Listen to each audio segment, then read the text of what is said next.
सभी भक्तजनों को राधे राधे। जय श्री कृष्ण। संक्षिप्त गरुड़ पुराण अध्याय 93 वर्ण धर्म निरूपण।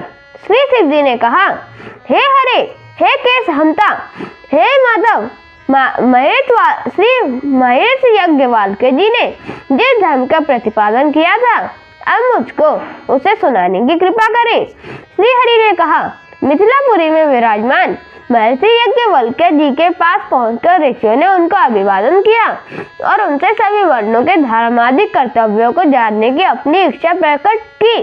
तत्पश्चात वे जितेंद्रिय महामुनि सर्वप्रथम भगवान विष्णु का ध्यान करके उन सभी ऋषियों से धर्म संबंधित विषय का वर्णन करने लगे। यज्ञवल्क्य जी ने कहा, जिस देश में कृष्ण सार नामक मृग विचरण करते हैं, मैं उस देश के धर्मादिक विषयों का वर्णन करता हूँ। आप सब सुने। पुराण, न्याय, मीमांसा, धर्मशास्त्र, शिक्षा, कल्प, निरुक्त, व्याकरण, छंद एवं ज्योतिष को सहित 4 वेद, ये धर्म तथा 14 विद्याओं के स्थान है।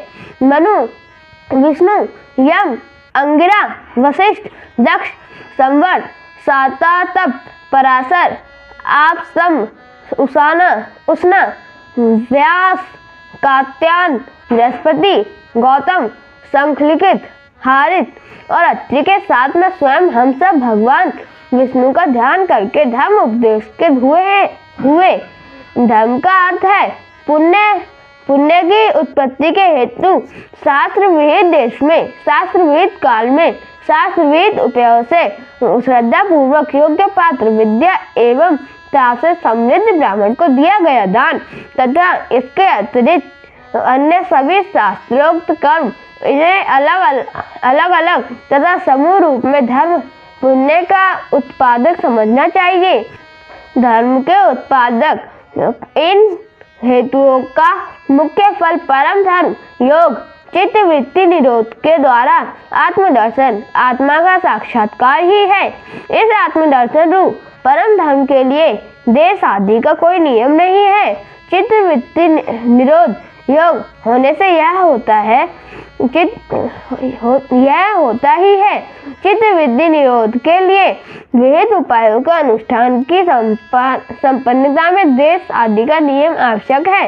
अभी धर्म के उत्पादक जिन हेतुओं का निर्देश किया गया है, उनके बारे में संदेह होने पर निर्णय प्राप्त करने के लिए परिषद धर्म सभा का सहयोग लेना चाहिए। यह परिषद वेदों एवं धर्म शास्त्रों के ज्ञाता 4 ब्राह्मणों की अथवा 3 ब्राह्मणों की होती है। इस परिषद का निर्णय धर्म के संबंध में मान्य होता है। धर्मवेत्ता वेद एवं धर्म शास्त्र के विज्ञ एक ब्राह्मण भी धर्म के विषय में उत्पन्न संदेह का निराकरण कर सकता है। ब्राह्मण, क्षत्रिय, वैश्य और शूद्र 4 वर्ण हैं। इनके प्रारंभ के 3 वर्ण द्विज कहलाते हैं। गर्भाधान से लेकर शमशान पर्यंत ऐसे द्विजों की समस्त क्रियाएं मंत्रों के द्वारा होती हैं। गर्भाधान संस्कार ऋतु काल में होता है। गर्भ स्पंदन होने से पूर्व ही पुंसवन संस्कार किया जाता है। गर्भाधान के 6ठे अथवा 8वें मास में सीमांत्रोज्ञान संस्कार होता है। संतानोत्पत्ति के बाद जात कर्मों 11वें दिन नामकरण संस्कार करने का विधान है। चतुर्थ मास में निष्क्रमण तथा 6ठे मास में अन्नप्राशन संस्कार करना चाहिए। उसके बाद कुल परंपरा के अनुसार चूड़ाकरण नामक संस्कार करने का विधान है। इस प्रकार संतान के लिए विहित उक्त संस्कारों के करने से बीज, शुक्र तथा गर्भ शोणित के कारण उत्पन्न हुए सभी पाप शांत हो जाते हैं।